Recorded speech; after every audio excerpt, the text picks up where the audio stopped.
Dear student, आप लोग का स्वागत है आपके ही अपने चैनल एसआरएस क्लासेज में। जय विद्यार्थी हो, मैं आज आप लोग को फिगर ऑफ स्पीच जिसे अलंकार कहते हैं उसके बारे में बताने वाला हूं।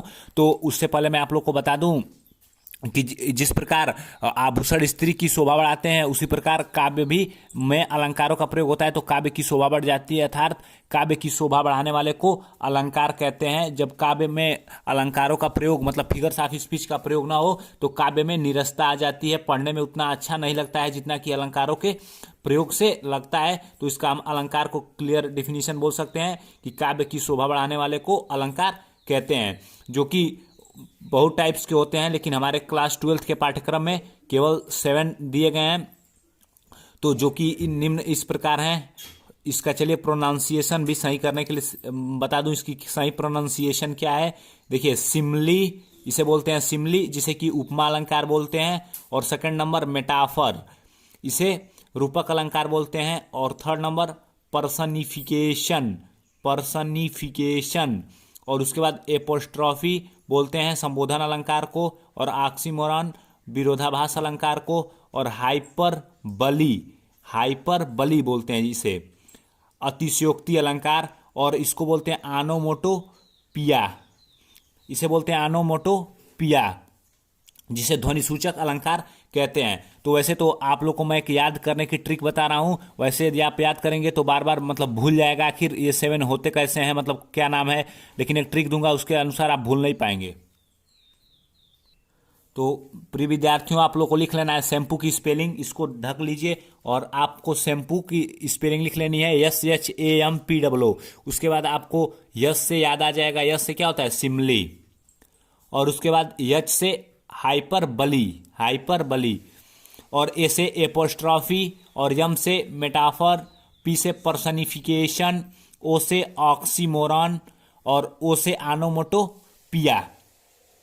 तो इस ट्रिक को आप याद रखेंगे तो आप जीवन भर फिगर्स ऑफ स्पीच को नहीं भूल पाएंगे। जो कि ये परीक्षा की दृष्टि से मैं बता दूं क्लास 12th के लिए और भी एसएससी के एग्जाम में भी आता है। तो क्लास 12th में मतलब 4 अंकों का आता ही आता है और इसमें मैथ की तरह नंबर मिलता है। जी हाँ फ्रेंड, यदि आप लोग टोटल एक अगर डिफिनीशन पूछता है तो डिफिनीशन के साथ एक एग्जाम्पल लिख देंगे तो आप लोग का 4 नंबर एकदम फिक्स्ड है। आप लोग का 1 नंबर भी नहीं काटा जा सकता, क्योंकि इसमें मैथ की तरह नंबर मिलता है। और इसको 2 तरह से क्वेश्चन पूछा जाता है। तो पूछ देगा what is the definition of figure of speech simile, और विथ 1 एग्जाम्पल, एन एग्जाम्पल। तो इस प्रकार मतलब आपको डिफिनीशन लिखना होगा या तो एक एग्जाम्पल। और ऐसे भी पूछ सकता है कि life is like a dream, ये कौन सा फिगर ऑफ स्पीच है। मतलब 2 तरीके से पेपर में क्वेश्चन पूछा जाता है। तो चलिए अब देखते हैं कि जो पहला सिमली फिगर ऑफ स्पीच है इसके बारे में। तो प्रिय विद्यार्थियों देखिए, जो सिमली है इसे हिंदी में उपमा अलंकार बोलते हैं। और जो सिमली है इन दिस, इसकी डिफिनीशन है English definition, in this figure of speech 2 different objects are compared using like as so etc। देखिए फिर से, in this figure of speech 2 different objects are compared using like as so etc। देखिए इसके कहने का मतलब है कि इस अलंकार में 2 वस्तुओं का ऐसे मतलब बिना मतलब 2 वस्तुओं का लाइक एज सो शब्दों से तुलना किया जाता है। जैसे कि मैं आप लोग को बता दूं कि इसमें इस अलंकार में 2 वस्तुओं की एक दूसरे से तुलना की जाती है अथवा समानता बताई जाती है। और शब्द उसमें आते हैं लाइक एज सो, और जस्ट भी आते हैं, जस्ट भी ऐड कर सकते हैं इसमें, JUST। मतलब जो सिमली मतलब उपमा अलंकार है, इसमें 2 वस्तुओं की आपस में मतलब तुलना की जाती है अथवा समानता बताई जाती है उनके गुणधर्म के आधार पे। जैसे मान लीजिए हमको कहना हुआ कि राधा के चरण कोमल हैं, तो हम इस तरह नहीं बोल सकते राधा के चरण कोमल है, ऐसे बोलेंगे राधा के चरण गुलाब के समान कोमल हैं।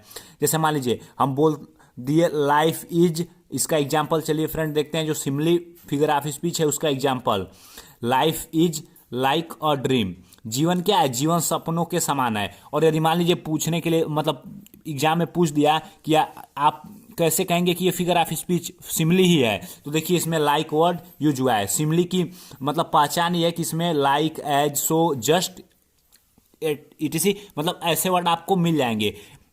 और यदि आप हिंदी में मैं आपको बताना चाहूं तो के समान वर्ड, के समान मतलब एक वस्तु से दूसरे वस्तु से तुलना की जाती है, डायरेक्ट प्रदर्शित नहीं किया जाता है, जबकि उस वस्तु की तुलना की जाती है।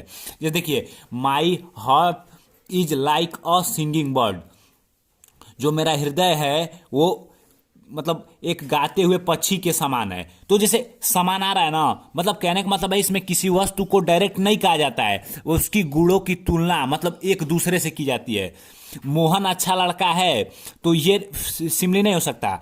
जैसे ये मोहन राम के समान अच्छा लड़का है, मतलब उसका डायरेक्ट तुलना नहीं किया जा रहा है, एक मतलब उसका एक वस्तु से दूसरे वस्तु से, एक व्यक्ति से दूसरे व्यक्ति से तुलना की जा रही है, तो इसे मतलब सिमली बोल सकते हैं। चलिए जो और नेक्स्ट एग्जांपल देखते हैं सिमली फिगर ऑफ स्पीच का।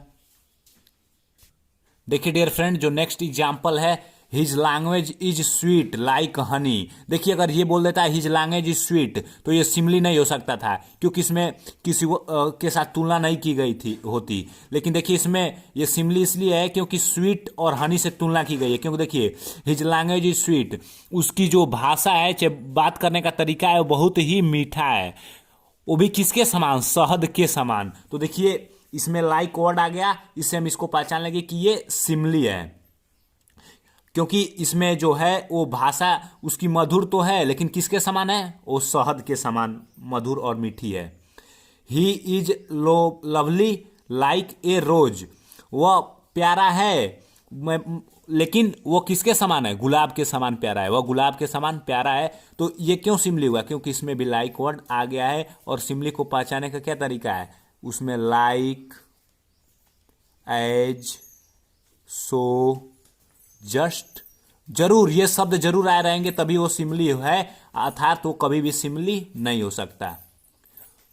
तो इस प्रकार आप लोग और भी सिमली को मतलब फिगर ऑफ स्पीच को मजबूत करने के लिए अपने बुक से और भी पोयम से हर जगह मतलब ढूंढ के और एग्जाम्पल मतलब सर्च करके और पहचाने का प्रयास करें कि आखिर कौन फिगर ऑफ स्पीच है। उसके बाद आप लोग का एकदम फिगर ऑफ स्पीच मजबूत हो जाएगा। तो धन्यवाद दोस्तों।